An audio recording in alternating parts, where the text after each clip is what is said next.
தென்காசி நம்முடைய பாரதிய ஜனதா கட்சி மாவட்டத்தில் வாசுதேவநல்லூர் சட்டமன்ற தொகுதியில் இன்று காலையிலிருந்து பெரும் திறனாக பெரும் ஆர்வத்தோடு நம்முடைய தாய்மார்கள் சகோதரிகள் எல்லாம் தங்களுடைய அன்பு மலையை இங்கே பொழிந்து கொண்டிருக்கின்றார்கள். 1008 பொங்கல் பானை வேண்டும் என்று நம்முடைய மாவட்ட தலைவர் அருமை சகோதரர் ஆனந்தன் ஐயாசாமி அவர்கள் விருப்பப்பட்டார். 1200க்கும் மேற்பட்ட பொங்கல் பானைகளிலே பொங்கல் நடந்து கொண்டிருக்கிறது, பொங்கிக் கொண்டிருக்கிறது.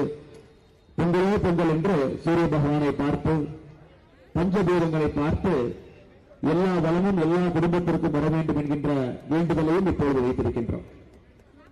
இந்த அற்புதமான சமத்துவ பொங்கல் எல்லா மக்களையும் ஒருங்கிணைத்து ஒரே இடத்துல குடும்பமாக இந்த பொங்கல் விழாவை கொண்டாட வேண்டும் என்று தென்காசி மாவட்ட பாரதிய ஜனதா கட்சி அவர்கள் இணைத்து இதை சாத்தியமாக்கிக் கொண்டிருக்கின்றார்கள்.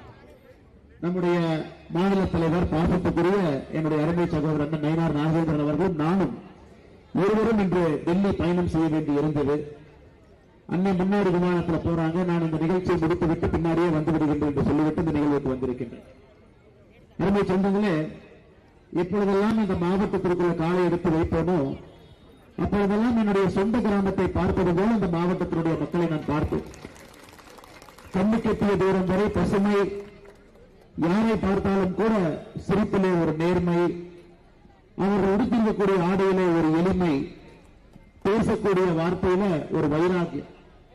நாம் ஏழை பணக்காரன் என்பதை தாண்டி இந்த புண்ணிய பூமியில நேர்மை என்கின்ற வார்த்தை ஒரு மனிதனுடைய வாழ்க்கையில வாழ்ந்து கொண்டிருக்கக்கூடிய ஒரு புண்ணியமான பூமி, சாதாரண பூமி இல்லைங்க. அதனாலதான் பெரிய பெரிய மனிதர்கள் எல்லாம் இந்த பூமியில தங்களுடைய ஜென்மத்தை இங்கே எடுத்தார். ஐயா வெண்ணி காலடி அவர்களாக இருக்கட்டும், ஐயா போலித்தேவர் அவர்களாக இருக்கட்டும், ஐயா ஒண்டிவீரன் அவர்களாக இருக்கட்டும், ஒரே சட்டமன்ற தொகுதியில வாசுதேவநல்லூர்ல 3 சுதந்திர போராட்ட தியாகிகள் பிறந்திருக்கின்றார்கள் என்றால் இந்திய சரித்திரத்தில் இந்திய வரைபடத்தில் ஒரு சட்டமன்ற தொகுதியில 3 நபர்கள் இருந்ததாக நான் எங்கும் கேள்விப்பட்டதில்லை, படிப்பதில்லை. பக்கத்தில் செங்கோட்டை கட்டி போயிட்டீங்கன்னா ஐயா வாஞ்சிநாதன் அவருடைய ஊர், அதுவும் பக்கத்திலேயே, அதுவும் இந்த மாவட்டத்துக்குள்ள வந்துருது. மகாகவி சுப்பிரமணிய பாரதி அவருடைய அழுத்தமான வரிகள் எல்லாம் எழுதப்பட்ட பூமியும் கூட இங்க நான் கடையின் பக்கத்தில். தனி ஒரு மனிதனுக்கு உணவு இல்லை என்றால் இந்த ஜெகத்தினை அழைத்துவோம் என்று ஒரு மனிதன் பசியில் இருக்கக்கூடாது என்று பொங்கி எழுத வார்த்தையும் கூட மகாகவி சுப்பிரமணிய பாரதி அவர்கள் பதிவு செய்தது கடையின் பக்கத்தில். அப்படிப்பட்ட அற்புதமான மனிதர்கள், புண்ணியமானவர்கள் எல்லாம் ஆண்டவனுடைய எண்ணம் நினைக்கிறாங்க, இந்த மண்ணில் பிறந்திருக்க வேண்டும் என்கின்ற ஆணைப்படி இங்கே பிறந்திருக்கின்றார். அந்த புண்ணிய பூமியில நீங்களும் பிறந்திருக்கின்றீர்கள், அதுவும் ஒரு பெரிய பாக்கியமாக நான் அந்த நேரத்தில் பார்க்கிறேன். அருமை சொந்தங்களே, பொங்கல் விழாவை பொறுத்தவரை இன்னைக்கு கிராமத்தில் மிக சீரும் சிறப்புமாக நாம் எல்லோரும் கூட ஒரு ஆண்டும் போகி பண்டிகை அன்னைக்கு பழைய பொருளெல்லாம் தூக்கி வீசி எரித்து உள்ளத்தில் இருக்கக்கூடிய அழுக்குகளையும் கூட தூக்கி எறிந்துவிட்டு உற்றார் உறவினர்களோடு சின்ன சின்ன பிரச்சனை, வயக்காட்டு பிரச்சனை, வேலி பிரச்சனை, சின்ன ஒரு மனஸ்தாபம், கல்யாணத்துக்கு பத்திரிகை கொடுக்கல, காதுகத்துக்கு பத்திரிகை கொடுக்கல, முறை செய்யல அப்படிங்கிற மனஸ்தாபம் இருந்தாலும் கூட அதை போகி பண்டிகையில விட்டுவிட்டு, இந்த போகி பண்டிகை என்னன்னாங்க, சின்ன சின்ன மனஸ்தாபம் எல்லாம் விட்டுற வரும்பொழுது ஒரு தாய்மார் கட்டிப்பிடிச்சு அழுதாங்க. அண்ணா பையன் 3 வருஷமா பேசல, பொங்கல் வச்சுட்டு இருக்கிறாங்க தாய்மார், அவங்களுடைய பொண்ணு கூட இருக்கிறாங்க, பேரன் கூட இருக்கிறாங்க. பிப்ரவரி 1ஆம் தேதி பங்கன் வச்சிருக்கிறோம், முறை செய்யணும், பையன் நான் பார்க்கல, 3 வருஷம் ஆச்சுன்னு கட்டி பிடிச்சு அழுதாங்க. அதனால நீங்க சென்னையில பையன் இருக்கிறான், கொஞ்சம் பேசி ஊருக்கு அனுப்பிச்சு வைங்க. நான் தாய்மாருக்கு உறுதி கொடுத்து விட்டு வந்தேன், அம்மா நீங்க எனக்கு இந்த நம்பர் மட்டும் கொடுங்க, நான் பேசி வீட்டுக்கு வர சொல்லி சாப்பிட வச்சு நான் சமாதானப்படுத்தி நான் திரும்ப தென்காசிக்கு அனுப்பி வைக்கின்றேன் என்று சொன்னேன். அது ஆனந்தன் ஐயாசாமி அவர்களும் பொறுப்பேற்று நான் நம்பரை வாங்கி கொடுக்கிறேன்னு சொல்லியிருக்கிறார். இது போன்ற சின்ன சின்ன விஷயங்கள் இருந்தா போகி பண்டிகை அன்னைக்கு விட்டுறணும். நம்மை அவர்கள் தவறாக பேசியிருக்கிறாங்க, நம்மை இழிவுபடுத்தியிருக்கிறார்கள் என்றாலும் கூட நம்முடைய பெரிய மனிதர் மன்னிப்பது என்பது ஒரு மனிதனுக்கு பிடித்திருக்கக்கூடிய ஒரு பெரிய குணமாக எப்பொழுதும் நான் பார்ப்பேன். அது போகி பண்டிகையில விட்டுருவோம். போகி பண்டிகையை பொறுத்தவரை இன்னைக்கு போகி பண்டிகை, இன்னைக்கு நாளைக்கு போகி பண்டிகை.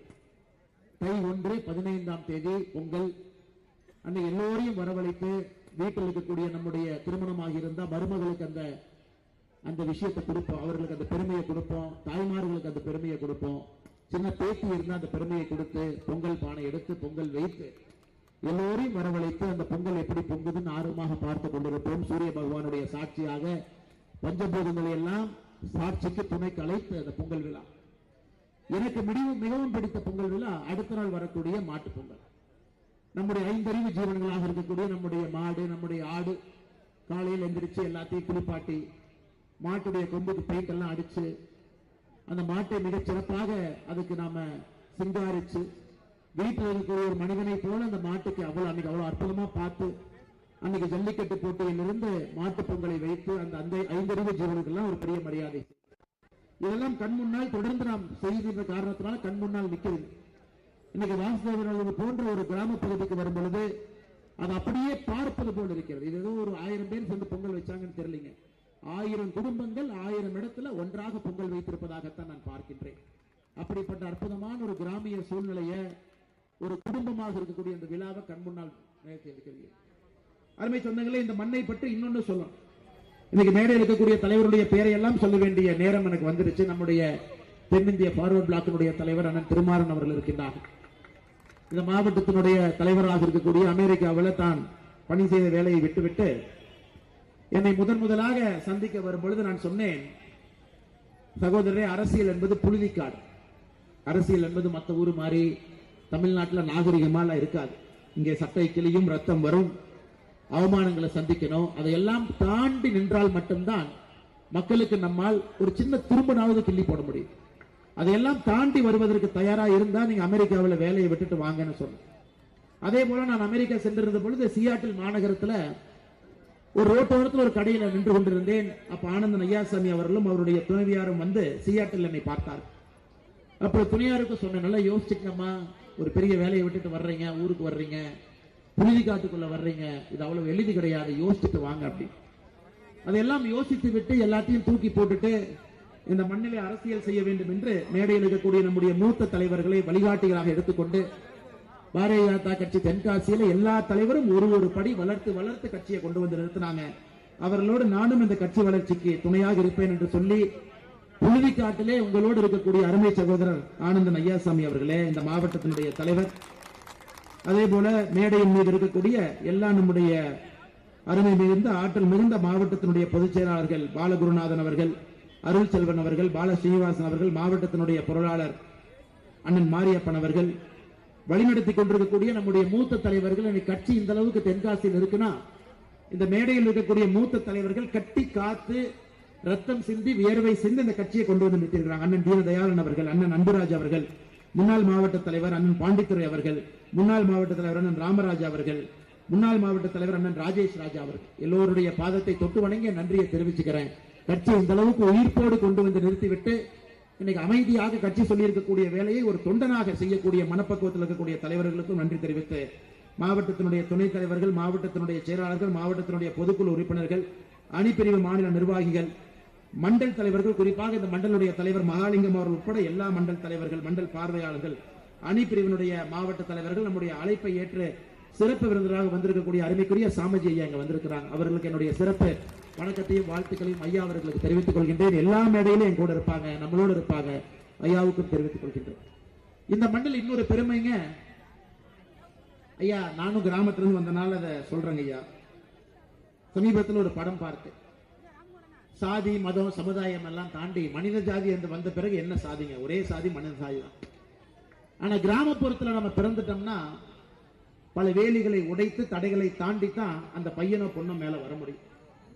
அவங்க எந்த சமுதாயமாக இருந்தாலும் கூட சரி. எனக்கு தென்காசியிலிருந்து ஒரு இளைஞரும் நிமிர்ந்து வெளியே வந்து சென்னையில டெல்லியில நிமிர்ந்து நிற்கும் பொழுது மிகப்பெரிய பெருமை எனக்கு வரும். ஒரு புழுதி காட்டுல ஒரு விவசாய பூமியில அப்பா அம்மா ஆடு வளர்த்து மாடு வளர்த்தி கூலி வேலை செய்து படிக்க வச்சிருப்பாங்க. அதுல அரசு பள்ளியில தட்டு தடுமாறி எங்கேயோ விழுந்து எந்திரிச்சு படிச்சு ஒரு கல்லூரியில படிச்சு அந்த நெஞ்சை முறுக்கி கொண்டு வெளியே ஒரு இளைஞனும் இளைஞரும் தென்காசி விட்டு வரும் பொழுது அதை பார்க்கும் பொழுது நான் ஆனந்தப்படுவேன். எப்படிப்பட்ட பூமியிலிருந்து வர்றாங்க. இந்த உலகத்தை யாரால் மாற்ற முடியுமோ முடியாது எனக்கு தெரியலீங்க. கிராமத்திலிருந்து வரக்கூடிய இளைஞர்களும் இளைஞர்களும் இந்த உலகத்தை மாற்றுவாங்க. காரணம், அவங்க அந்த புழுதிக்காட்டிலிருந்து எல்லாத்தையும் பார்த்துட்டு மேல வந்தவங்க. எங்க தென்காசி மாவட்டத்துல அப்படிப்பட்ட இளைஞர்கள் இளைஞர்கள் எல்லோரும் எல்லா சமுதாயத்திலிருந்தும் பல தடைகளை உடைத்து, கிராமம் என்கின்ற தடையெல்லாம் உடைத்து இன்னைக்கு பெரிய ஆதிக்க சக்தி மனிதர்களாக வருகின்றார். இது ஒரு பக்கம். இன்னொரு பக்கம் ஐயா ஸ்ரீதர் வேம்பவர்கள் போன்றவர்கள் கலிபோர்னியா மாநிலத்துல மாகாணத்துல ஒரு பெரிய இடத்துல வாழக்கூடியவர்கள் எதுவும் வேண்டாம் என்று சொல்லி தென்காசியில வாழ்றாங்க. இன்னைக்கு பாதி நேரம் டெல்லிக்கு போனா டெல்லிக்காரங்களுக்கு தென்காசி தெரியுமோ தெரியாதோ, இந்த ஸ்ரீதர் வேம்பு என் தோட்டம் எங்கேன்னு சொல்லுங்க, அட்ரஸ் கொடுங்க. நான் சொல்லுவேன், நீங்க ஸ்ரீதர் வேம்புவை பார்க்கணும்னா முதல்ல தென்காசியினுடைய புழுதி காட்டை பார்க்கணும். தென்காசியினுடைய புழுதி காட்டை பார்த்தீங்கன்னா ஸ்ரீதர் வேம்புடைய தோட்டத்திற்கு சென்று அவரை பார்க்கலாம்.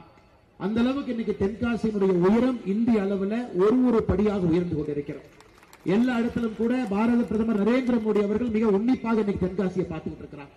தென்காசியினுடைய வளர்ச்சி, இன்னைக்கு தென்காசியினுடைய ஆற்றல், தென்காசியில் இருக்கக்கூடிய இளைஞர்களுடைய திறன். ஆனால் அன்பு சொந்தங்களே, எனக்கு பெரிய நம்பிக்கை இருக்குது. இந்த தை திருநாளாம், இந்த பொங்கல் திருநாள் அன்னைக்கு நான் சொல்லக்கூடிய வார்த்தை சத்திய வார்த்தை என்னன்னாங்க, தென்காசியில நல்ல மனிதர்களை நீங்க ஆட்சி பொறுப்புல கொண்டு வந்து உட்கார வைக்கணும். உங்களுடைய சட்டமன்ற உறுப்பினர்களாக, உங்களுடைய பாராளுமன்ற உறுப்பினர்களாக புழுதிக்காட்டை பார்த்தவர்களை நீங்க மிகப்பெரிய பொறுப்புல வந்து உட்கார வைக்கிற காரணம், அவர்களை பொறுத்தவரை அந்த பொறுப்பு என்பது இன்னொரு தம்பி கை கொடுத்து அந்த தம்பியை மேல தூக்குறதுக்கு தான் அவங்களுக்கு அந்த பொறுப்பு. இன்னொரு தங்கச்சி கை கொடுத்து அந்த தங்கச்சியை மேல தூக்கி விடுறதுக்கு தான் அந்த பொறுப்பு. அதுபோல் ஒரு தம்பியும் ஒரு தங்கச்சியும் தென்காசியில கையை பிடித்து பிடித்து கிராமத்திலிருந்து தூக்கி விடும் பொழுது மற்றதெல்லாம் அவங்க பார்த்துக்குவாங்க. அதனால இந்த நடக்கக்கூடிய சட்டமன்ற தேர்தலில் நன்றாக யோசனை செய்து நல்ல மனிதர்களுக்கு நீங்கள் இங்கே வாய்ப்பளித்து வெற்றி பெற செய்ய வேண்டும். குறிப்பாக தேசியவாத சிந்தனை இருக்கக்கூடிய மனிதர்களுக்கு, மண்ணை சார்ந்தவர்களுக்கு, புழுதிக்காட்டை பார்த்தவர்களுக்கு நீங்கள் அந்த வாய்ப்பை கொடுக்க வேண்டும் என்று சொல்லி, அதே நேரத்தில் அருமை சொந்தங்களே, இன்னைக்கு நம்முடைய வாசுதேவ நல்லூரை பொறுத்தவரை நான் ஏற்கனவே சொன்னது போல சாதாரண ஒரு ஊர் கிடையாது. ஆணும் பெண்ணும் சமம் என்று சொல்லக்கூடிய, தினமும் பிரதிபலிக்கக்கூடிய அர்த்தநாதீஸ்வரருடைய வடிவமாக இருக்கக்கூடிய கடவுள் இருக்கக்கூடிய ஊர். பராக்கிரம பாண்டியன் அவர்கள் 14ஆம் நூற்றாண்டுல விரிவுபடுத்தி கட்டப்பட்ட கோவில் இருக்கக்கூடிய ஊர். பண்டைய காலத்திலிருந்து ரவிவர்மன் அவருடைய மகனுடைய நோயை குணமாக்கிய சக்தி வாய்ந்த கடவுள் அர்த்தநாதீஸ்வரருக்கு நம்பக்கூடிய பகுதி இருக்கக்கூடிய ஊர். புளியங்குடி எலுமிச்சைக்கு புரிசார் கோயில் என்று சொன்னீர்கள், எல்லோரும் சேர்ந்து இன்னைக்கு புளியங்குடிக்கு வாங்கி கொடுத்திருக்கிறோம். சமீபத்தில் என்னுடைய தோட்டத்தில் அம்மா சொன்னாங்க, கொஞ்சம் மரம் வைக்க வேண்டும் என்று சொன்ன பொழுது புளியங்குடியினுடைய 300 எலுமிச்சை நாத்தை கொண்டு போய் எங்களுடைய தோட்டத்தில் புளியங்குடி எலுமிச்சையை நட்டு வைத்திருக்கின்றோம். 300 மரத்தை இங்கிருந்து கொண்டு போய் நாத்தை நட்டு வைத்திருக்கின்றோம். அதை எப்பொழுதெல்லாம் பார்க்கின்றோம் அப்பொழுதெல்லாம் உங்களை பார்ப்பதாக நான் நிச்சயமாக ஞாபகம் வைத்துக் கொள்ளுவேன். அந்த அளவுக்கு இன்னைக்கு புளியங்குடியினுடைய எலுமிச்சை புவிசாறு வந்த பிறகு ஏற்றுமதி உற்பத்தி திறனில் அடுத்த கட்டம் சென்றிருக்கிறது. இன்னும் பெரிய பெரிய வாய்ப்புகள் எல்லாம் கிடைக்கும் என்கின்ற முழு நம்பிக்கை இருக்கு. அதே நேரத்தில் சில பல ஆண்டுகளுக்கு முன்பே இந்த வாசுதேவநல்லூர் சட்டமன்ற தொகுதி இந்த ஒரு பகுதியை மட்டும் நீங்க எடுத்துக்கிட்டீங்கன்னா, விவசாய நிலம் என்பது இந்த ஒரு பகுதியில மட்டுமே 1,00,000 ஏக்கர் விவசாய நிலம் இருந்துச்சு. 1,00,000 ஏக்கர் இந்த வாசுதேவநல்லூர்ல மட்டுமே. ஆனா இன்னைக்கு கேட்டீங்கன்னா 1,00,000 ஏக்கர் இல்லை. காரணம் என்னன்னு கேட்டீங்கன்னா, செண்பகவல்லி அணை அதனுடைய தண்ணி முழுமையாக எப்போ உங்க பகுதிக்கு பயன்பாட்டுக்கு வரலையோ, விவசாய நிலமும் கூட குறைய ஆரம்பித்திருக்கிறது. நமக்கு தெரியும், இந்த செண்பகவல்லி அணையை பொறுத்தவரை 1733 இருக்கக்கூடிய அணை. இந்த பகுதியினுடைய சிவகிரி ஜமீனும் திருவாங்கூர் சமஸ்தானமும் ஒப்பந்தம் 1733 போட்டு ஒரு பகுதி தண்ணி முல்லை பெரியார் அணைக்கும், ஒரு பகுதி தண்ணி வாசுதேவநல்லூருக்கும் வர வேண்டும் என்று கர்மவீரர் காமராஜர் ஐயா இருக்கும் பொழுது 1962 அணையில பிரச்சனை வந்த பொழுது சரி பண்ணாங்க.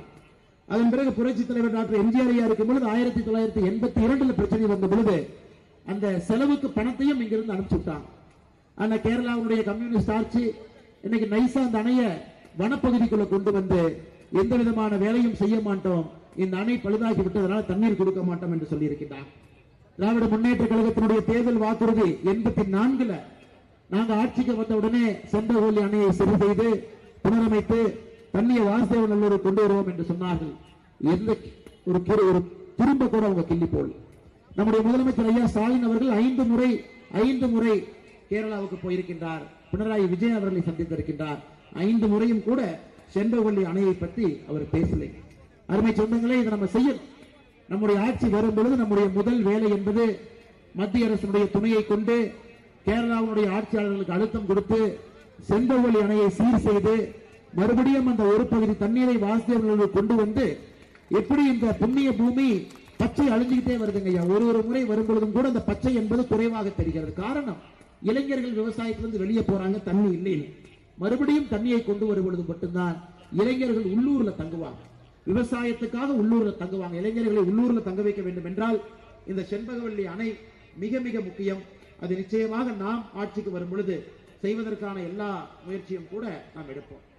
அது மட்டும் இல்ல அருமை சொந்தங்களே, தென்காசியை பொறுத்தவரை கனிம வள கொள்ளை மிக அதிகமாக நடக்கக்கூடிய ஒரு பகுதியாக இருக்கிறது. இந்த பகுதியினுடைய இயற்கை வளங்கள்லாம் சுரண்டப்பட்டு அண்டை மாநிலம் கம்யூனிஸ்ட் ஆளுகின்ற கேரளாவுக்கு போகிறது. அதையும் கூட தடுத்து நிறுத்த வேண்டிய கடமை இருக்கு. திமுக சுற்றுச்சூழல் அணியினுடைய துணை அமைப்பாளராக இருந்து வந்த கடையம் சந்திரசேகர் அவர்கள் 2 நாளைக்கு முன்பு இந்த கட்சி பொறுப்பிலிருந்து விலகுவதாக சொல்லியிருக்கின்றார். ஆச்சரியம் என்னன்னா, அவர் திமுகவுடைய பொறுப்பில் இருக்கக்கூடிய அவர் பேட்டி கொடுக்கும்போது டிவியில பார்த்தேன், எங்க ஊர்ல கனிம வள கொள்ளையை திமுக ஆட்சியினால தடுத்து நிறுத்த முடியல, அதை எதிர்த்து என்னுடைய பொறுப்பிலிருந்து ஒரு திமுகவினுடைய தொண்டனாக வெளியே வருகின்றேன் என்று கடையம் பகுதியினுடைய சந்திரசேகர் அவர்கள் சொல்லியிருப்பதை பார்க்கும் பொழுது எனக்கும் கொஞ்சம் ஆச்சரியமா தான் இருந்துச்சு. அப்ப திமுகலையும் கொஞ்சம் நல்லவர்கள் இருக்கத்தான் செய்வாங்களாட்டு இருக்குது. திராவிட முன்னேற்ற கழகத்திலேயும் மனசாட்சி இருக்கக்கூடிய சில மனிதர்கள் இருக்கின்றார்கள் என்று பார்த்து சந்தோஷப்பட்டேன். அருமை சொந்தங்களே, இந்த அரசியல் பேசக்கூடிய நிகழ்வில் இருந்தும் கூட உங்களுக்கு ஞாபகப்படுத்துகின்றேன், அரசியலும் முக்கியம். ஏன்னா அரசியல் இருந்தா இது தமிழர் பொங்கல், அரசியல் நல்லா இருந்தா தான் தமிழர் பொங்கல், அரசியல் சரியா இல்லைன்னா இது திமுக பொங்கலாக மாறி வெறும் இலவசத்துக்காக மக்களை கூட்டி வந்து ஆடு மாடுகளை போல் நிறுத்தி கொண்டிருக்கின்றார்கள். அதுவும் நம்முடைய பகுதியில நடத்துவதற்கு நாம் அனுமதிக்க கூடாது. கம்பீரமாக நம்முடைய தாய்மார்களை முன்னிறுத்தி ஒரு பொங்கல் இருக்க வேண்டுமோ தவிர அரசியல் காரணங்களுக்காக ஒரு பொங்கல் நடத்தக்கூடாது.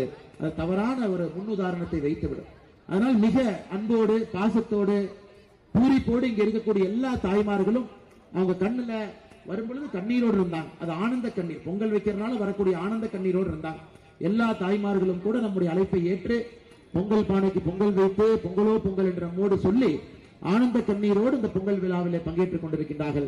வந்திருக்கக்கூடிய எல்லா தாய்மார்களுடைய பாதத்தை தொட்டு வணங்கி தென்காசி பாரதிய ஜனதா கட்சி சார்பாக, மேடையில் இருக்கக்கூடிய தலைவர்கள் சார்பாக, என்னுடைய சார்பாக அவர்களுக்கு நன்றி தெரிவித்து, புழுதிக்காட்டிலிருந்து நல்லவங்க வரணும், நல்ல ஆட்சியாளர்கள் வரணும், எல்லா சமுதாயத்திற்கும் பொதுவாக இருக்கக்கூடியவங்க வரணும், எல்லா சமுதாயத்தையும் உயர்த்தி கொண்டு போகணும், தென்காசியை உயர்த்தணும், நிறைய இளைஞர்களுக்கு வேலை வாய்ப்பை உருவாக்கணும்.